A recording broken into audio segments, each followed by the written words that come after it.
Hi everyone, I'm Ken, the inventor of the CTKS method that shows where smart money is buying and selling. Each day I seek to give you an edge in the market using professional smart money rules and thinking based on my more than 30 years experience in financial markets, to assist you to be more of a financial blessing to yourself and those you love, gaining real wealth and positive excellence in the process. If you want to get the institutional edge, please subscribe. You'll find we have one of the best communities on YouTube. Let's run the numbers. Bitcoin is currently down 1.12% to 23,248. Ethereum is down 0.87% to 1620. In yesterday's episode, we talked about Rule 760, start small and scale. Professional investors and traders understand percentages and how to make them work for them. I thought I'd share another trade with you, this one on stacks from yesterday. We can see that the overall return was 16.84%, but if we look at the annualized return on investment, it's quite large, better than bank interest. When you actually start small and scale, you take all the pressure off you. Now, what about this particular trade? You can see I purchased down here at 74.65. Let's have a look, 74.65, and I sold at 87.32, just up here. Do I feel bad that stacks actually went higher and I missed that profit? Did I miss it? You can't miss what you never had an opportunity to get. When people are new to financial markets, they count what they don't buy. The real key is to be happy with what you get. If you put a reasonable level in on market expectations and you met that level, that's all that you need to do. Anything above that, you just ignore. But the truth is, a lot of people get very angry at themselves if they don't sell the exact top. Why do they get angry? Because they think they can. I shared this specific trade because it's really important to understand. You can miss out on a top, you can miss out on a bottom, but you can still do very well over time. So just focus on what you do get and don't worry about what you don't get. The real question is, how do we get these kind of returns? This is the structure of the masterclass. The first thing you must understand, if you don't have the knowledge, you're going to make losses, and those losses will wipe your whole entire account out because you'll probably be gambling. It's important to get the foundations. Once you've got the foundations, you need to check the main markets. That's what I do in the introduction of each video, each and every day. I'm giving you a bit of a concept on what's happening in the greater financial environment. Then we come back into the crypto market, finding the market's focus and understanding that opportunities do reset every single day. No matter what the market is doing, green, red, in between, it's always something is there that we can take to a profitable position.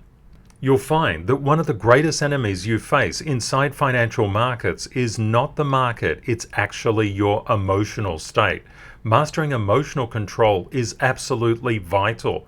There's a whole section dedicated to it inside the masterclass. We call it positive excellence and real wealth.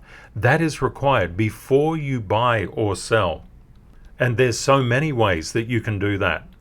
If you're interested in doing the masterclass, Beardy has offered a CTKS partial masterclass scholarship. The links to apply are in the description of this video. And thank you, Beardy, for your very kind generosity.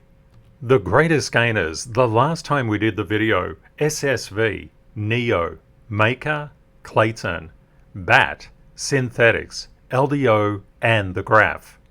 The greatest gainers for this video are NEM, XEM, and NEM has been doing quite well. It's currently up 52%, well, a little over. The next one is Stacks, STX. SSV is still in the top. It's been in the top for a couple of days. Fracshare, FXS, is also doing well. Neo still in the greatest gainers. AGIX, Synthetics, and LDO.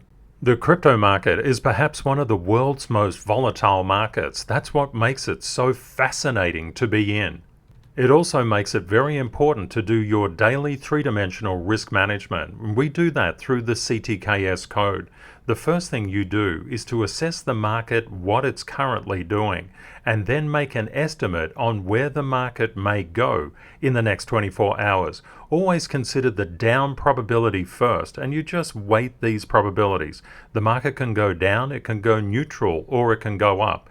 But note, we take the up case last. The next thing, and this is the thing that I want to talk with you about today, is the impact if the market was to go down and you ascribed a 70% probability to it. What you're doing in this middle part of the code is you're basically looking at your portfolio. You're saying about 60% of my portfolio would go down. 10% would be unaffected. You may have stable coins. You may just be having cash sitting on the side. And you would expect 30% of your portfolio to go up. How can this 30% go up when the market comes down? These are called inverters. There is actually an inverter on this page of the greatest gainers over the past 24 hours. Can you pick out which one it is? Please let me know in the comments. And why is it an inverter as well? Your active learning is incredibly important. Financial markets reward active learning and they punish passive learning, as well as gambling and blame. So we must be very, very active, especially with our learning. The greatest losers yesterday was, apart from BNX, they were stable coins. Let's have a look at what it is today. We can see the greatest losers in the top 100 have changed around quite a bit. Please let me know in the comments, are there any inverters in these top 8 losers? Going through them, we can see Conflux is the greatest loser. It's currently down over this period of time, 24.28%. Followed by Theta, and Theta is down a lot less than that, but in the past 24 hours it was the second greatest loser. Pattern recognition is a very important thing to master, especially in the crypto space.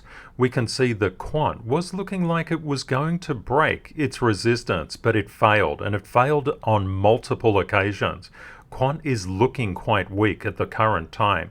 Ape is just forming a higher low at the present time.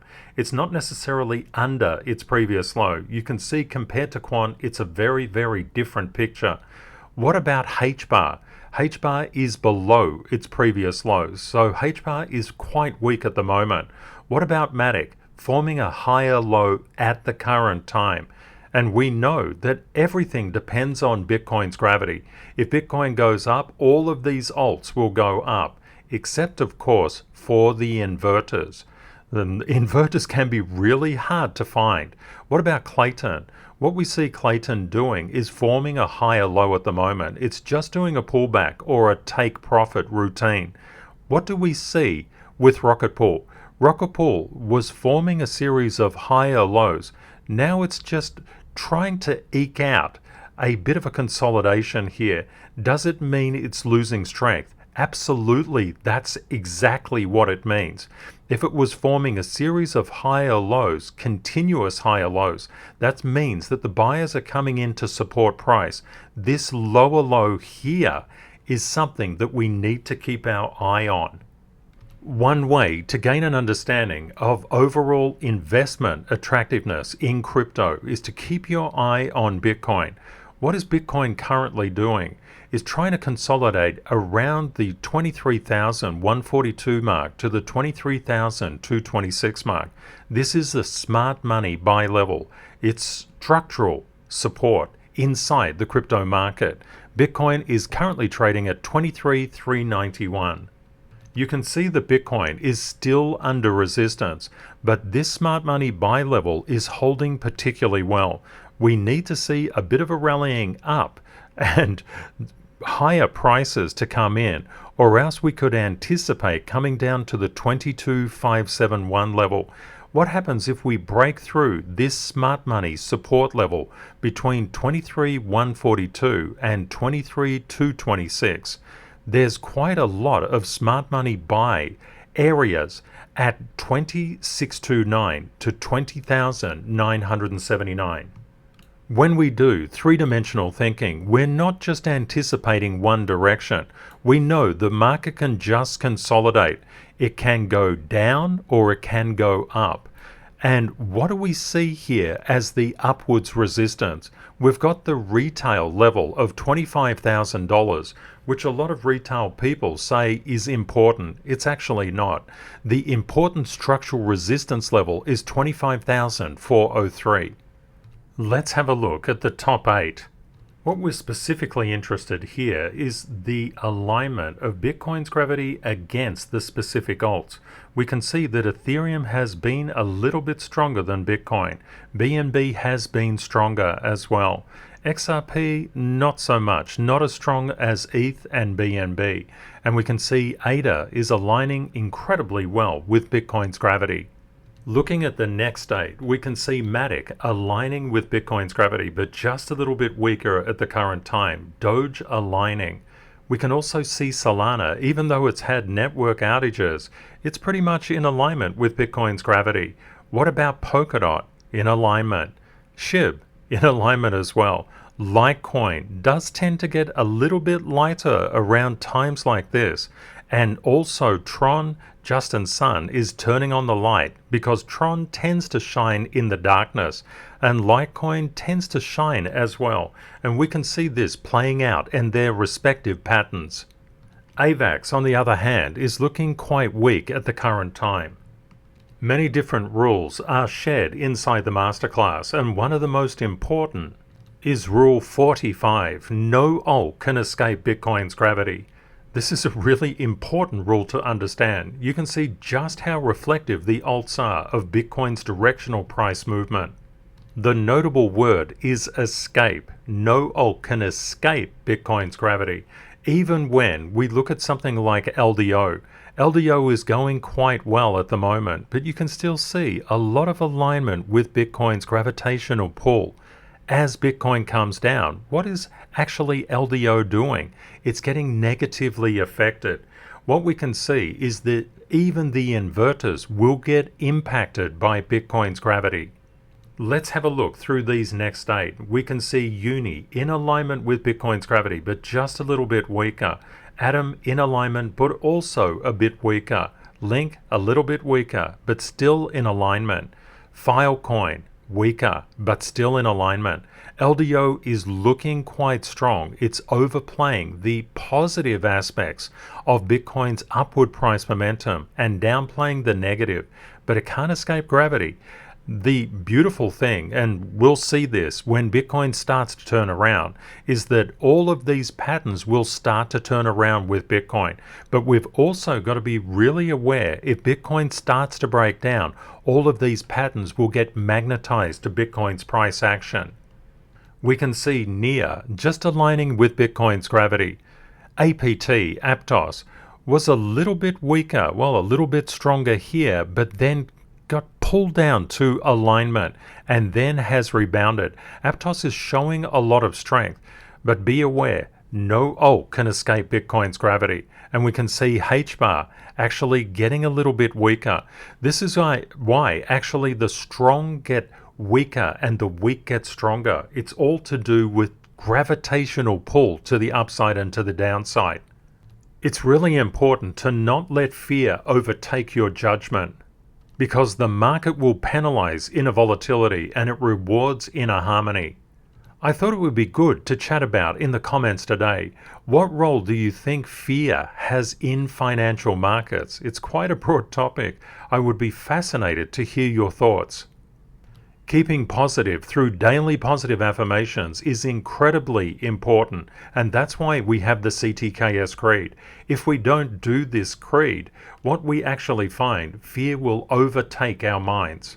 And fear is inversely proportional to profitability. Have a great day or night ahead, my friends, and Kate and I look forward to joining you tomorrow. Bye for now.